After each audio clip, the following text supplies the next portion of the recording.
ሕዝቅኤል እንደዚህ አለ፣ በጌታ ቀን አለ በመንፈስ ነበር፣ እሱም በመንፈሱ አወጣኝ አለ፣ አጥንቶች በሞሉበት ሸለቆ መካከል አኖረኝ። እኔ ባለሁበት ሸለቆ መካከል ብዙ የደረቁ አጥንቶች፣ እጅግ ከው ብሎ የደረቁ አጥንቶች ነበሩ። አጥንቶቹ ተበታትነው ነበር። እግዚአብሔር ቃል እንደዚህ ሲል ወደ ሕዝቅኤል መጣ። ሕዝቅኤል ሆይ አቤት፣ እነዚህ አጥንቶች በሕይወት ይኖሩ ዘንድ ይችላሉን ብሎ በጠየቀው ሰዓት ሕዝቅኤል እንደዚህ ያለ፣ ጌታ ሆይ አንተ ታውቃለህ።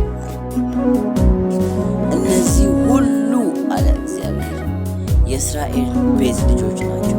ተስፋ ቆርጠናል ብለዋል፣ ተቀብረናል ብለው ተስፋ በቆረጡበት ስፍራ ላይ ወደ መቃብር ወርደናል ብለው በተናገሩበት ሰዓት በዚያ ጊዜ አለ እግዚአብሔር እኔ መጥቼ ከመቃብራቸው ባወጧቸው ጊዜ ነገራቸውን በሰራው ጊዜ ተስፋ ከቆረጡበት ስፍራና ቦታ ላይ እኔ ባወጣዋቸው በዚያን ሰዓት አለ እግዚአብሔር እኔ እግዚአብሔር እንደሆንኩኝ ያውቃሉ አለ።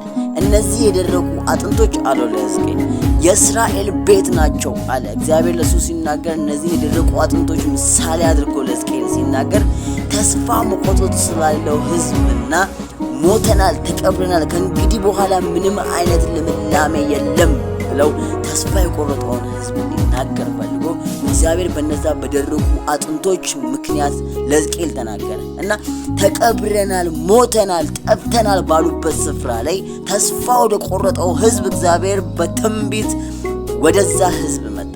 እኔ ከመቃብራቸው ባወጣኋቸው ጊዜ እግዚአብሔር እንደሆንኩኝ ያውቃሉ አለ። በነገራችሁ ላይ ተስፋ በተቆረጠው ነገር ላይ የሚያለመልም እንደገና ተስፋን የሚያድሰው የእግዚአብሔር የቃሉ ጉልበት፣ የድምፁ ጉልበት ወደ ሕይወታችሁ ወደ ነገራችሁ ተስፋ ወደ ተቆረጠው ነገር